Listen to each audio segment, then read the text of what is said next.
Welcome. It is no accident that you have found your way to the Release the Genie podcast.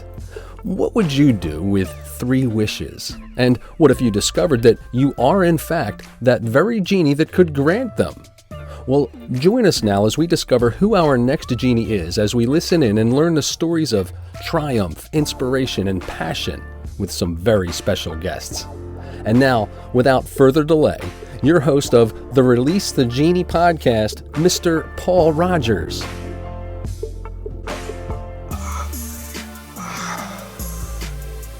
That's so much better.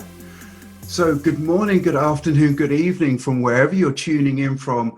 I am your host, Paul Rogers, and welcome to another episode of Release the Genie. I have a fantastic genie with us today, ladies and gentlemen. I can't wait to share her and her story with you. Let me just set the background for you a bit. She's a transformational personal leadership consultant and a facilitator. Hey, I eventually got it out. So that wonderful. I've never come across that before. A soulful leader. I'll let Maura tell us a little bit more about that. An author, a speaker, unbreakable women, which is also going to be very interesting. So I'm going to hand over now, after an unduly long and complicated opening thing, to the wonderful genie today of Maura Barclay. How are you doing? I'm doing great. And I have to say, I know everybody says this, Paul, but it is such a pleasure to be with you here. You're such a unique individual. And I'm so grateful that we got entangled again, right? Nice to meet you again for this is the first time again. So this is just a real pleasure to be reunited with you, brother of my soul group. So thank you for having me. To be honest, we spent a time on a call beforehand, and that's why I was just so excited to actually to share you with the audience, because I was just taken, so I know that they are going to be taken too. So let me get you just to tell a little bit more about you. Well, sure. So the neurofacilitation piece is something that I didn't realize I was doing. So a lot of people who come to transformational coaching and mentoring in general have a very similar story where they realize they've been doing it all of their life. They just never recognized it as such. You either get tapped by your friends or your family for advice, perspective, or in my case, this happened all the time. People would that I would re-encounter from childhood, from high school, they would say, that thing you said to me at that track meet, that changed my life. And I'm like, what are you talking about? What the hell did I say? So this is a very common experience for people who are in my line of work. We're just here to do the thing. And I came through different service jobs. One of my favorites was the firefighting and pre-hospital care that I got to do. I was led to hero work early on because it sounds like it's super cool and everything, and it was. But the kind of shadow side to it was I grew up in a very chaotic home. And there was no place for me to feel safe. I did not feel safe physically. I did not feel safe emotionally. So I became a warrior. I mean, look at me. It was crazy. So, I lifted a lot of weights. I won some bodybuilding titles. And I really thought all of this would help me feel safe, but it never did. And the thing that was unique to firefighting was it was heroes work. And because I was craving external validation, and I didn't feel like my own hero. So I thought, well, as long as everybody else is excited to see me, I must be a good person. And that was kind of the track that I followed, because I did not trust my worthiness. I did not trust my value. Eventually, I wound up in a relationship that wasn't appropriate, and I repressed my anger. And then I wound up in the hospital with cancer. It was non-Hodgkin's lymphoma, and it was the greatest experience, one of the greatest experiences that ever happened for me, by me. I'm very clear that I had the power to make myself sick, and I give myself the power to make myself well. It's a lot of power. It's a lot of power. A lot of people aren't comfortable reckoning with, right, Paul? You know the drill. You've been through a journey and continue to be on a journey, right? So that helped me open up my aperture, if you will, and receive actually be consciously receiving the intuitive guidance. And now I use that connection. I leverage that connection to get out of the way and help my clients make peace with their past, overcome obstacles that have been plaguing them for decades. We resolve those things. We go deep, we go fast, and we go effectively for long-term change. So that is what neurofacilitation practitioner is all about. And the reason that you've never heard of it is because I had to create it. There are a lot of people like me, but there is no designation for people like us. And the way I think of it is like this. There was no parapsychology until there was parapsychology. There was no neuro-linguistic programming until there was NLP. So I am an NFP.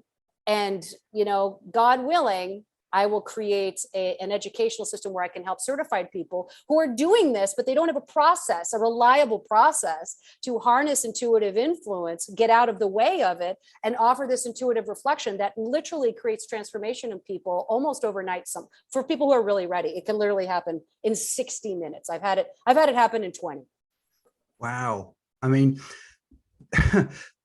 there's so much really good stuff. And I know that there's a lot of people now actually sat there thinking, I think you are very open about the external validation point, because that seems to be the hamster wheel a lot of people get stuck on.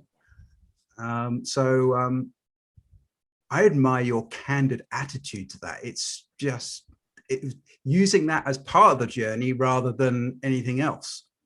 Well, Paul, I think you, as well as anybody, can appreciate that our hardships, being accountable to our hardships and sharing them with people, one, it helps other people be accountable to their hardships and recognize that there's no shame around our pain, and that we have to be able to speak about it in a way that is not necessarily emotional, to be able to jettison the internalization that occurs when we have hardship. And I like to consider myself an ambassador for emotional abuse and recovery from that, and physical abuse and emotional recovery of that, and cancer, anything that has been seen as like, well, let's whisper this when nobody's looking.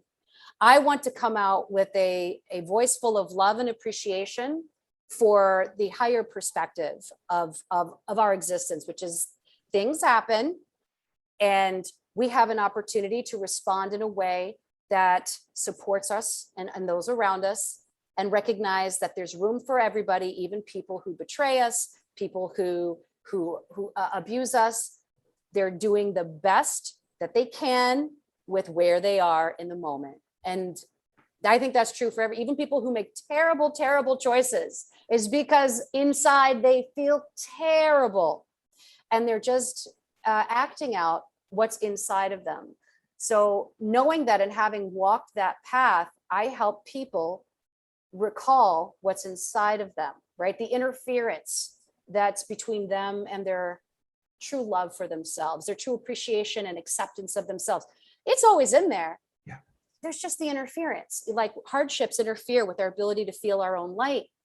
And I've been so fortunate to have had the sort of awakening that allows me to see through the hardship and feel the light, just as you have. I mean, look at what you're doing, this beautiful podcast that you have and all the amazing people in your community. This is why I wanted to have this interaction with you, because you're bringing the light. And I wanted to be a part of that. Well, because we all are a part of it, but I wanted to like say it out loud, like, oh, we're a part of it. All right. But first of all, thank you very much. I'll accept that. I think what you said about getting out of your own way, and I must admit, I've never heard it put as eloquently as that. So I can really, in imagery, I can actually see what that looks like. So thank you. That was really very powerful. So I really appreciate that. So let me move on to what was one of your aha release the genie moments? There have been so many. Okay, I'm going to go a little metaphysical with you. Good. I like that. Okay. It's going to get a little bit ooky spooky. Woo-woo. Yeah, that's fine. Because you're coming out the lamp. What can I say? Right. So, all right, y'all, this happened. And I feel like some of my release the genie moments are ones that are difficult to articulate, and the ones that were so profound. So I was recovering from cancer, and I recognized that I needed to leave the relationship I was in and never ever do anything that wasn't in service of my soul. So I like fell to my knees one night, and I declared, I'm ready to get help. Like, when you don't feel safe and you control so much, it's very difficult to surrender and let go and ask for help. And I'm sure men really know about this too. Like, men are like, no, we're not allowed to ask for help because that's vulnerable, that's weakness. And I grew up in that environment. So it was very dangerous to be weak in my house. So I one day, this was back in, I think, 2017, I just declared that to whatever, like, I need help and I'm ready, and whatever happens, happens. And I'm only interested in pursuing soul satisfying work, soul satisfying relationships, and I will not compromise on that ever again. And at some point, I was sitting in meditation, and you know how, Paul, you described how you could see what I was talking about and get out of the way? Okay, imagine that in your mind's eye. When you say you could see it, you can see it, but you're not seeing it with your eyes. As I sat there with my eyes closed, I saw in my mind's eye space, black space, stars, and the space opened. And in that opening, it was like someone just literally tore open the universe. And from that space poured forth light, like starlight, like white hot starlight. It was so powerful.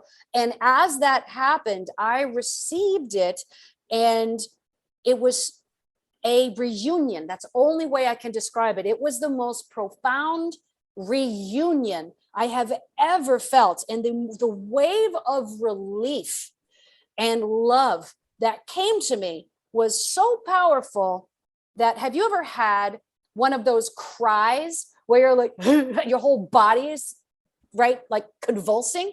You've got that exhale in the cry that you're just shaking, and you think, if I don't take a breath, I'm gonna die. Half an hour of ecstatic love. I see, and I'm like, my neighbors are going to call the fucking sheriff. Like, they're going to think that I'm being something. I couldn't stop. My body, I was sore. I remember my abdominals were sore. My body was processing this universal energy.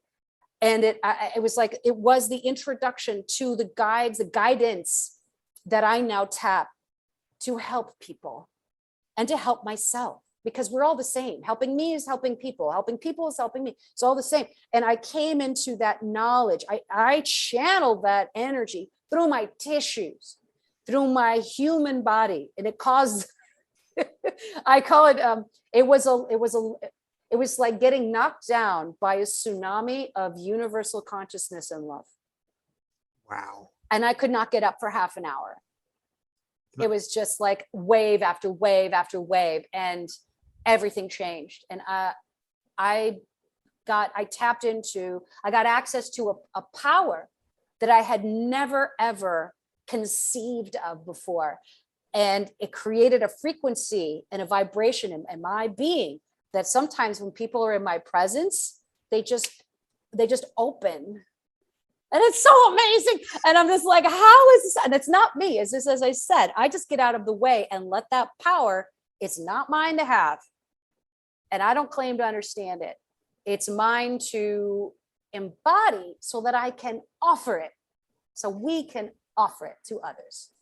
I think that's absolutely amazing. And, you know, we would be very arrogant to actually think that we knew everything and we can control everything. I mean, I think that's as arrogant as saying we're alone in the entire infinity of space, which it's kind of the ego talking. So, and it reminded me when you were talking of a phrase Dr. Wayne Dyer said is, you know, do you believe it when you see it, or do you see it when you believe it? And, you know, you can play around with those words each way. That's amazing. That is amazing. And I can see hey, first of all, I can feel your energy is huge. So I know everyone else will be feeling that. So that's entirely genuine. So thank you so much. That is amazing. Well, this is going to be really interesting now. What is one of your sort of inspiring quotes or mantras? Okay, well, there's it always depends on what's going on in the moment, but I would say one of the biggest leaps that you can make in your consciousness and in your power as an individual is based on one word with two letters. It is when you make the shift from "it happened to me" to "it happened for me." Wonderful. Didn't I tell you? I warned you. I warned you, everyone. This was going to be intense, and you see, so far, is delivering. So, wow, I love that. Love that. And something you can always look at every situation and question it on that basis. It's a different lens. It is, and I want to say, so at the novice level, of awareness, everything's happening to me, right? The novice is the victim. And then we move into what I call the initiate, which is everything's happening for me, the initiate or the apprentice. Now there is a third level, but we're going to have to save that. And that is the mastery level. And it would trigger your listeners. So we're not going to talk about it yet. Like, we're going to have a separate thing, but I just want to let you know, there is a third level to this, and it is the master's level. And we will have to discuss that. There's a little teaser for your audience. Like, you're gonna have to come correct, audience, and be ready, because I've been told by very many people who are still in the moving from 2 to 4, they're not ready for the mastery. Like, it triggers them so hard. So we'll just plant that seed. And when you have some like advanced listeners who are like ready to take the jump, we'll do another podcast. Wow, that's like the acorn knowing that they have treeness inside them. So right. I love that. I love that. Well, look, you may have already touched on this. So could you sort of talk us through a setback or a failure which you've had to overcome? Yeah. So when I was deep in the external validation cycle, even after cancer, before I had the big time space tearing open and showering me with universal consciousness, prior to that, you can really defer to that as before and after. It's that is right. That big. Yeah, that's right. Like before the wormhole and after the wormhole. So I had gotten a job. Well, I had been tapped by the CEO of a big successful Fortune 500 business to come in and do the intuitive empowerment work I was doing. She wanted me to come in and do it at her company exclusively. And she actually allowed me to create my own director position, which was fantastic. 6-figure job in New York. I was commuting from Seattle to New York. It was fantastic. And I love the work. Now, I really didn't understand politics. I did not appreciate, because my people are all from New York. I come from a long line of New York Jews. So like, I know New York, but I've never worked there. And that's very different. And I was seen as an outsider, and I was just so naive and so kind of blinded by the initial offer that I did not see what was happening around me. I saw it, but I didn't understand it. It didn't register because I did not have a space in my brain for politics. And I had a 2-year contract, and I let go of my consultancy for this opportunity. And I didn't know what I was going to do after the 2 years, but I thought that's enough time in this position that if I wanted to move to another company or whatever I wanted to do, it would be fine. And because it was such a high level position or high level company, I would have access to a lot of high octane relationships. So I was very excited about all that. P.S. When I started to sign my employee agreement, she got managed out of the company. And I didn't know what that meant. So 6 months in, I get fired.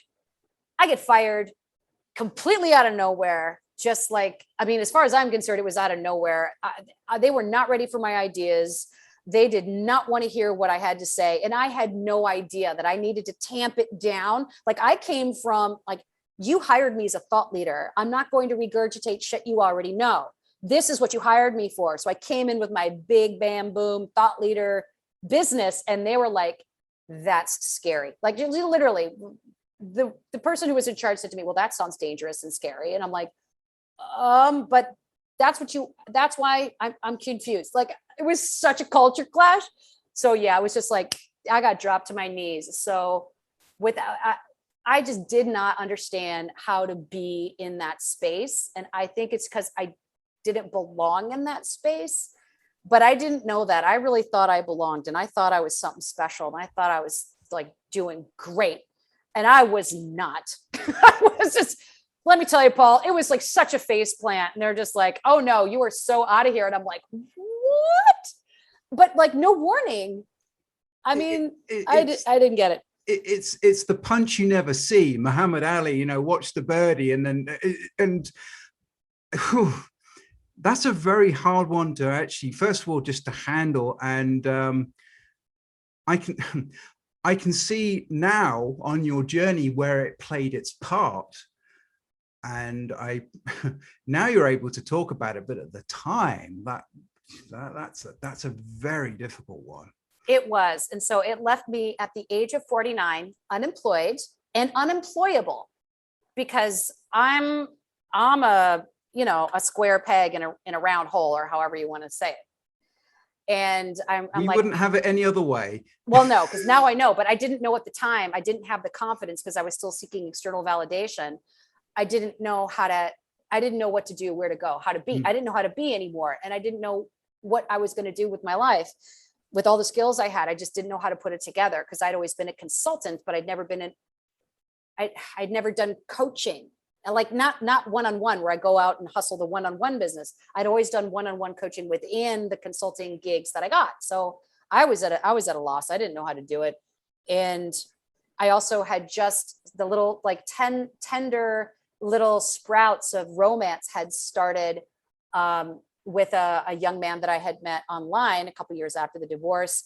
And he, at the exact same moment that I got fired, he ghosted me. He went to Costa Rica and literally didn't come home and just kind of stopped talking to me. And I'm like, what is happening? Like my life is falling apart. And like jobless, like partnerless, single mom. I'm like, what the hell's happening in my life? So it was like a massive faceplant on every possible level. Everything at once, you know, so... Oh my God. Again, happened for me. That was me kicking my own ass because I needed to wake up. And people like me, we need to get knocked down to our knees. And hard, because if it's a little, if it's like a tap in our world, it's like, fine, I'll get up and just do it again. Yeah, I hear you. I hear you. I know you do. Well, look, I know this is going to be an interesting sort of link up. Who, and this could be alive, dead, fiction, non-fiction, who would you say is your hero? Gosh. You know, I got to tell you, I believe her name is Mae Jemison. She's the first African-American astronaut. The things that woman had to traverse to do what she did at the time that she did it, you don't hear a lot about her. And she's amazing. And her story really inspired me. In fact, when I was a firefighter, I had a calendar of like inspiring women. And that's how I came to know about her. There's a picture of her with like her helmet. I'm like, damn. At the years that she did that, I was like, African-American women are the most, in America, in our culture, statistically, the most discriminated against. They're the ones who are getting paid the least of all women. I mean, women are getting paid less than men. African-American women are getting paid the least. They have the hardest time. They are up against the most scrutiny and resistance. I'll just put it that way. So for her to have transcended those statistics and arrived in, and just like, she's like, so like effortless and humble and like, yeah, just whatever. I'm like, what? Incredible woman, incredible person.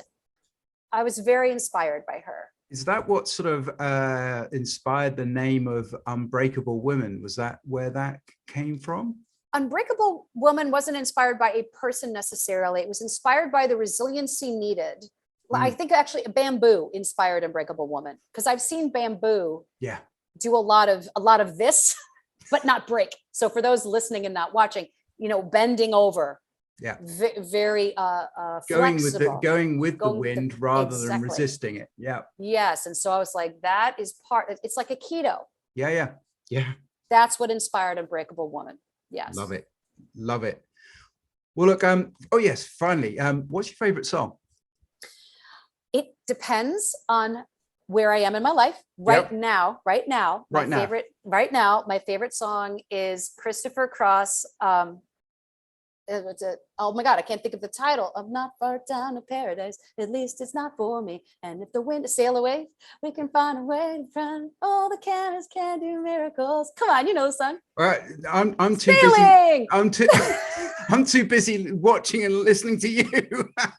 Sailing. Oh my God. So I'm so entrenched in the experience of the song. I forgot the name of it. So the reason that this is very special to me right now is because I encountered, after I had decided I'm done with relationships for at least 10 years, I've been married most of my life. I just want to raise my daughter, build my business, my 6-figure, 7-figure business. And that's it. And then maybe in 10 years or so, once I'm, kind of raised my daughter and I'm good, then I'll look into manifesting a relationship. That was my intention when I went to Dr. Joe Dispenza's advanced meditation retreat back in 2019, where I happened to meet a remarkable individual who, after a year, he didn't convince me, but he continued to be the amazing man I thought he was.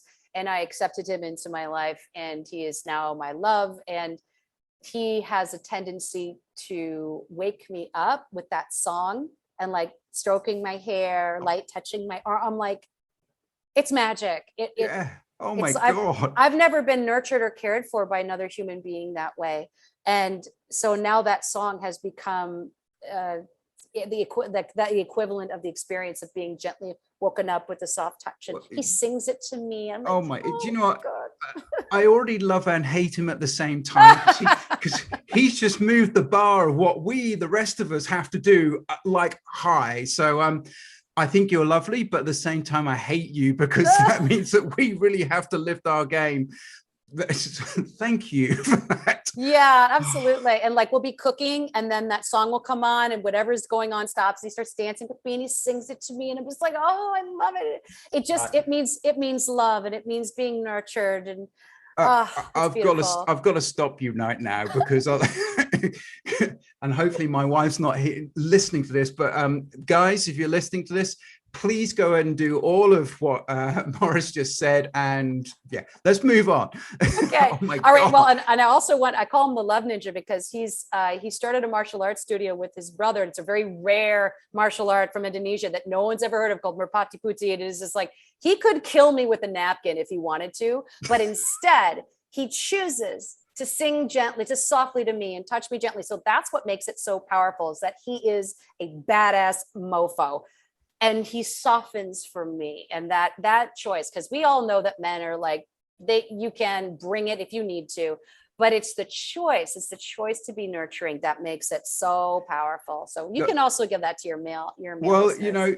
if you keep going on, I'm going to start dating him. So he's awesome. Right, let's move on, because I know all right. we got the idea. So what are you working on at the moment? What's cooking at the moment for you?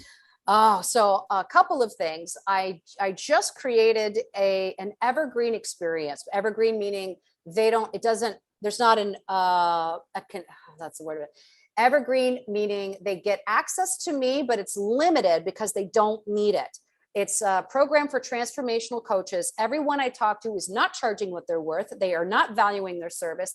They don't understand the legacy investment that they are offering their clients. So I created a program called Effortless Enrollment that helps unwind their money blocks. And remember, this is the stuff I do, or that comes through me. Help them understand where they're stopping themselves and getting in their own way about money and about their value, and reverse engineer how they figure out who their people are, because traditional marketing sales It just doesn't work for a lot of transformational leaders, like myself included. I built my 6-figure business over the course of the year of not marketing and not selling. I know this stuff works because it worked for me, and it's really organic and intuitive. And I kind of take the traditional business model and I flip it on its head, and I call it the cause and effect business model. Cause and effect, right? Not cause and effect. So that's everything is turned on its head, and it's based on your perception of yourself and your core values and what you're attracting, what you're lining up with. So I help people get in line with the stuff that's happening that they want, because it's all happening. It's just a matter of what they are lining up with. So I help them line up with the stuff they want. And it's a seven module training, effortless enrollment without selling. And even though they can get access to me once a month, they really might not even need it. It is designed to be a plug and play, do it yourself. I call it the Velvet Boot Camp, because I mean, I'm kind of a soul boot camp person, but listen, when it comes to this work, there's got to be a lot of hugs. It's got to be a lot of love. It's got to be a gentle boot camp, right? So I just want to make that clear, because we're all so soulful, right? We're all soulful leaders. So that's about to launch, and that's about to be really, really big. Wow. And I'm working on with my love, a retreat experience, a very high end, probably in Costa Rica or the Bahamas, a high end retreat experience. He's going to bring his work as the martial artist and the breathing techniques that they use in order to increase your energy. Literally, like they break metal. They don't break boards. They break metal, concrete. And they do it in slow motion. It's the damnedest thing I've ever seen. So he's taking that piece, and then I'm bringing the transformational piece where that fast letting go. And we're going to put together a couples retreat. Wow. to help people who are in the awake, aware people who want to be powerful people together. Yes. Yes. Powerful people together. So both going between leading and following and supporting, and you know what I mean? Being able to pivot between those two roles so that it's equitable and both people are encouraging each other and themselves to be as powerful as they possibly can be. That is wonderful, because everyone gets so channeled on what they're doing, but if you're able to bring couples and that is going to be your greatest cheerleader and strength. So, and I love what you said about earlier, everything we need is already here. Yes. It's just a question of being able to have the sort of the scales move back, and I can see where and how important your work is and will be. I think it's great timing as well. So I love it. I love it. Thank you, Paul. Yeah. And my love and I, we kind of joke about this. I'm like, listen, I have a perfect car. I describe myself as kind of a 1969 Lamborghini, because I'm old. Like I was born in 69, and like, I'm not going off road. Like I'm an indoor cat. I've got everything I need, but he's like nitro in my engine. I can just go further. There ain't nothing wrong with me. I'm whole, I'm complete, but I can go further faster with the way he supports me. And this is the kind of experience we want to bring to couples. Just like you are complete. And how can we help elevate each other? You know what I mean? But you see, that's really good, because a lot of people feel very alone when they're trying to make it. They spend a lot of time, and it's a lonely path at times, being an entrepreneur and running a practice. So I love that. It's a really good, it's a really, really good dimension. So I love it. I love it. Well, look, crumbs, I get to start asking wishes now. I mean, holy smoly, I think I'm already here we go. I'm just not going to do any sort of, I'm just going to get on with it. Okay. So are you ready? Are you ready? That is a very good question. Are you ready? Well, I'm sitting down. I've just put my seatbelt on. So here we go. Okay. Number one, what is the best advice you have received in your life? It's going to take me just a moment to process everything and put the most universal advice first. The greatest advice I think I've ever gotten: don't delay joy. Yeah. Oh, wow. Yes. How many times have you said, when I have XYZ. When I am XYZ, then I will XYZ. No, bullshit to that. Don't delay joy. Yeah, don't make it conditional upon right. A, B, and C to get it. And That's right. low happy, and it's the same as, oh, I'll be happy when. It's like, well, that's right. not, you know. I think, wow, I think that's really, really good. I love it. I'm going to say that a lot during this. Don't delay joy. Don't deny joy. Exactly. I'm not denying joy now. I'm telling you how it is. So That's right. that's awesome. Well, I'm going to move on to my second wish now, which is, what advice would you give your younger self? It's safe to trust. It's safe to trust yourself. It's safe. Yep. Yeah, you'll be safe. You can count on you. That tells everything about reliance that you possibly could want to learn. So I can see how that runs a theme through what you've said about your coaching, your experience, your awakening. Yeah, wonderful advice. Wonderful advice. Trust you. Yeah. Well, that's two, and you know, so far you've hit 2 home runs. So let's see if you can knock this last one out of the park. My final wish is, could you share with us one of your habits that attributes to your success? Absolutely. I have a great fortune of being able to feel when energy is coming in through the crown of my head. I can physically feel it. And this is my evidence. So this is not going to be everybody's experience. This is my evidence that I am connected to my source. And I have a couple of mantras that I say in the morning that help me be who I need to be. And I want to share those with you and your community. Before I open my eyes, the very first thought I have is, my mind has an organizing effect.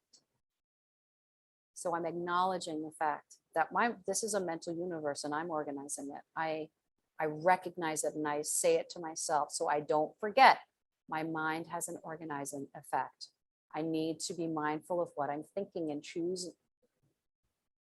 curate the thoughts that create the experience that I want. So that is a radical and personal accountability and an expression of understanding that I'm a creator. So it's the first thing.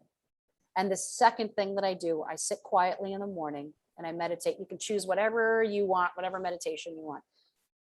When you do, try integrating the following intention, which is, I want to calibrate to source. I want to calibrate myself to source. My mind has an organizing effect and I want to calibrate to source. This is the path to unconditional living, as Abraham Hicks puts it. So when you're calibrated to source, it does not matter what occurs during your day, because one, you've recognized it's happening for you. Number one. And number two, source, the perspective of source, the perspective of your higher self.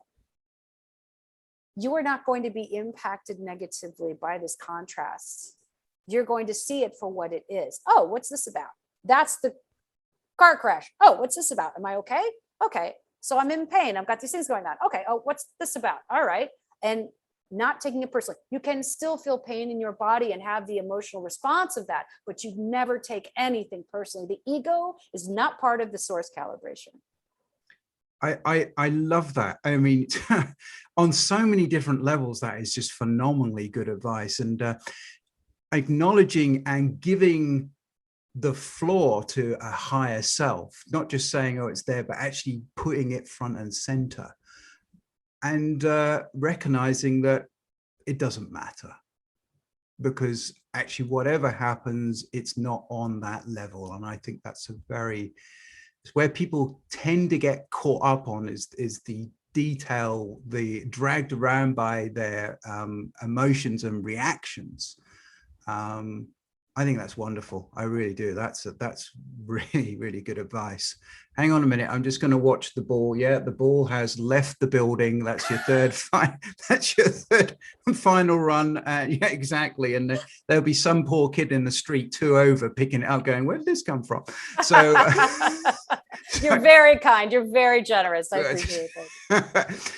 So, wow, thank you very much. And this is going to be, is there a book which you can sort of recommend, or is there something like that you can? So many. Yes. But yeah. Okay. So here's here's the thing. Can I recommend a couple? Oh, of course, go for it.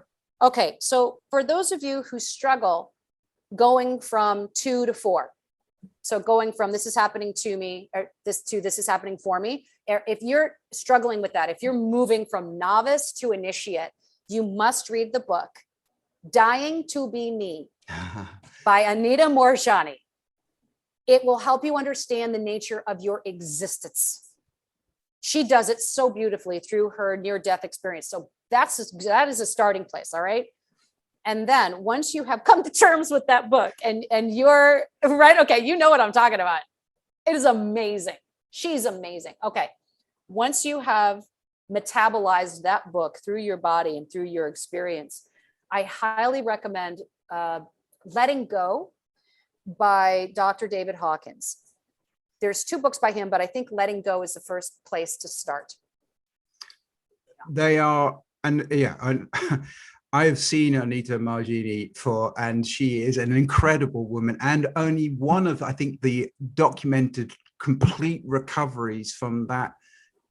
I mean, everything was shut down. It was an amazing, and I've seen her in Wayne Dyer programs where she was actually speaking, and it's phenomenal. So great books, and they are entirely consistent with you, and so you know that is no surprise having what we've heard. So guys, if you haven't got that, go and grab them. Seriously, they will change the way you look at things. So where can we find you? After all this, we need to get hold of you. So where do you hang out? Well, I hang out in my website, which is mytransformationalcoach.com. And if there are transformational coaches listening who would like some access to a free gift, I break down my cause and effect business model in a free gift. And that is, the link to that is mytransformationalcoach.com/effortless. So just jump in there, grab the free gift. Please let me help you if I can. And all my contact information is on my website. However, here's another one, and I love my international students. So I have a show that I do the first 3 Wednesdays of every month called the Free Lunch Live. It's on Instagram. My handle is @soulful-leader, and you can see in the show notes how it's spelled. It's got kind of a special spelling. It's a word smash. And at 12:30 p.m. Pacific time, first 3 Wednesdays of every month, whoever drops a question in the chat gets free coaching. And I don't have a lot of these opportunities. Most people, in order to get access to me, they need to be in one of my programs, working with me. So this is an opportunity to come and get a taste and see what kind of partnership we have. And I love Instagram because I don't often know if it's a male or a female or their age. I don't know who they are. Their handles are complete, like big truck 27. I'm like, okay, I guess it's probably a dude, but like, I love tennis. That could be anybody. So it's awesome.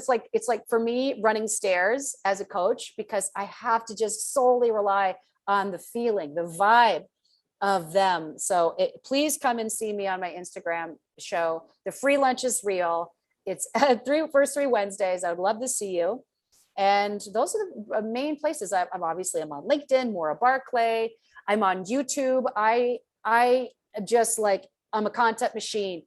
Come and binge me on YouTube. Just all I ask is that you subscribe.